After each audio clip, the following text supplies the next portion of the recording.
So, to give you guys a little peek inside what goes into making a video, I usually take about 5 weeks. 3 weeks on script writing and 2 on editing. But as some of you may have noticed, I went 2 whole months and then some to produce a video which only had about a minute and a half of content. So what was keeping me busy? Writing a script for this freaking game, and then rewriting it, and then scrapping it, and here's the actual video. Enjoy. What's the worst thing a game can do? In other words, what's an aspect that can screw up that would leave you disappointed? It tends to vary from person to person, whether it be sloppy controls, poor graphics and art style, or a lazily written story. But the aspect that bugs me the most, my gaming pet peeve, is when a game has a mechanic that almost works. It's that something that's almost great, but in the end is messed up by a few too many things that hardly make the mechanic even worthy of the most basic praise. And a perfect example of this is Watch Dogs' attempt at a morality system. It feels almost completely out of place in this type of game. It's like they took the bare bones of a really good moral system from an almost hyper-realistic game and just surrounded it in contradictory game mechanics and two-dimensional characters. Before I go on, let me explain the system before I complain any more about what it could have been. Watch Dogs has a morality meter akin to the one found in Red Dead Redemption, only a bit more complex. You see, the biggest difference between the Red Dead meter and this one is that rather than rewarding you for not being a bad guy or even giving you the benefits for helping those who you come across in need, it gives you the option to independently do good. It gives you the option to play hero, going out of your way and seeking out crimes to fight, to save people and actually be the vigilante you claim to be, which, in turn, rewards you with points on the aforementioned meter. This modification of the reputation system is a step forward, a sort of evolution in the self-regulation of in-game actions. Not only does it monitor your honest and not so honest mistakes, but it incentivizes being a good person. By gaining the approval of the public, your actions are forgiven much more easily. For instance, if you pull out a gun chasing a target during a campaign mission, or even fire a few shots into the air, people are far less likely to call the police on you. Stopping crimes and treating the citizens well benefits your greater mission and trains the player to act as a sort of protector of the city. It makes you want to do good by the people and not just avenge the death of your lost ones. And it manages to still make the game fun. It even simulates real life by presenting you with games within the game in the form of digital trips. Being able to escape your boundaries in the real world parts of the game, it lets you sit back, relax, and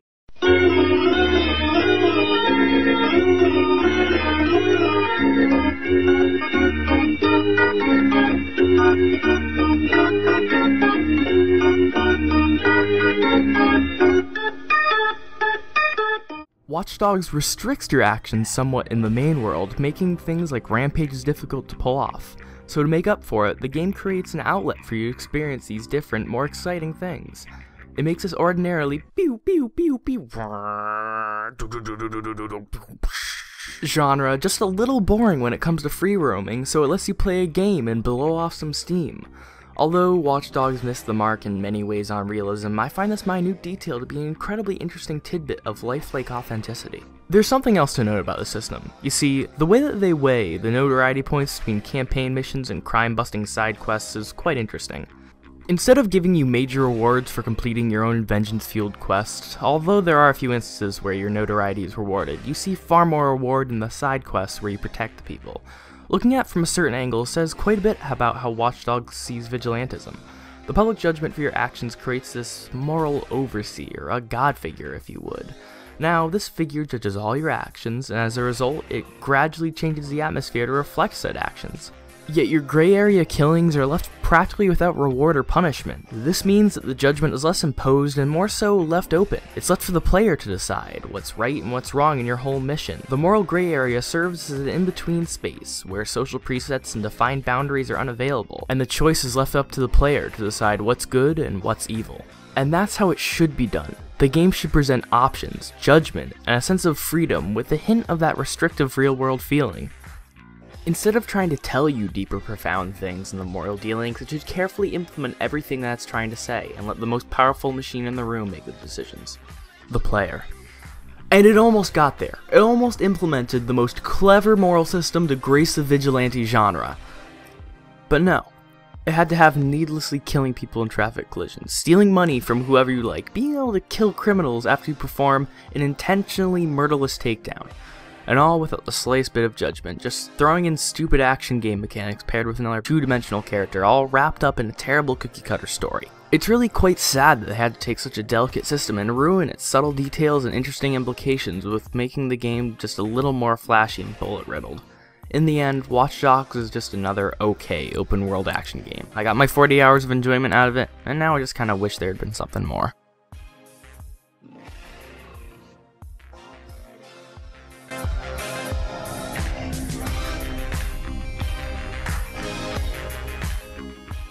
Hey there, welcome to the end card, folks. Thanks a lot for watching. This video has taken many forms. It actually started as praise and ended as criticism. Really, I'm just glad it's done, and I'm glad I could get this out to you. Huge thanks to Wally the Legend. He was just fantastic in helping me finish this. He's such a kind guy. He provides such really good feedback, and he's just, he's got some really good content. I'm gonna put a little annotation right there for find his channel. Go check out his stuff. Good. Also, speaking of kindness and kind people, just go out and be nice to somebody. I'm serious. Just give them a hand. Help out your fellow man. And remember, for yourself, have a wonderful day. You've all been really just incredibly kind to me about all this YouTube stuff recently, no matter who you are. If you're a fellow creator who's helped me along this past year, then you know who you are. You rock. If you're just a viewer, then you make my day. You people give me a voice that can be heard on a level greater than anything I've ever experienced. Have yourself a wonderful day, because you've made mine.